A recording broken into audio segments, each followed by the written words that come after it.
Kamusta mga boss? Meron na naman ako naisip gawin dito sa bigote ko. Kahit nga konti lang yan. Tignan nga natin kung papayagan ako ni Boss Madam. Tinamad na naman si Boss Madam magluto, kaya ayan, tignan nyo kung ano na lang yung bibilihin namin. Okay. Tara mga boss, enjoy!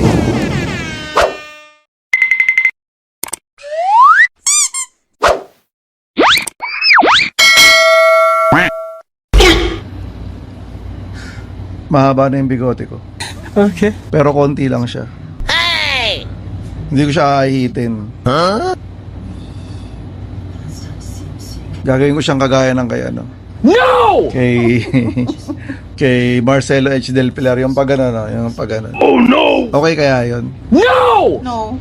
No. Okay ba yun? Okay ba yun, Boss Madam? No. No.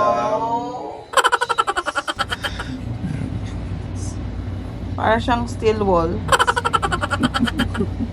Para siyang panghugas ng ano, ng kaldero.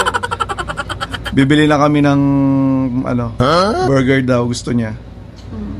Kaso sabi ko maglakad. Ayaw niya maglakad. Bakit daw maglalakad?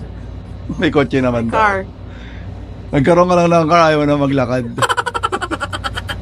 Dati naglalakad ka lang ah. Ba't ngayon ayaw mo na maglakad? Para nga ano, drive-thru. Oh.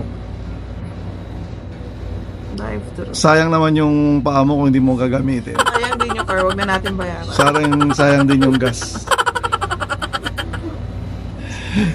Tinatawa na naman magluto si Boss Madam. Ayan. Day off. Day off kasi ngayon eh. Ayan, bibili na nga lang kami ng McDo, maglalakad lang kami. Bye!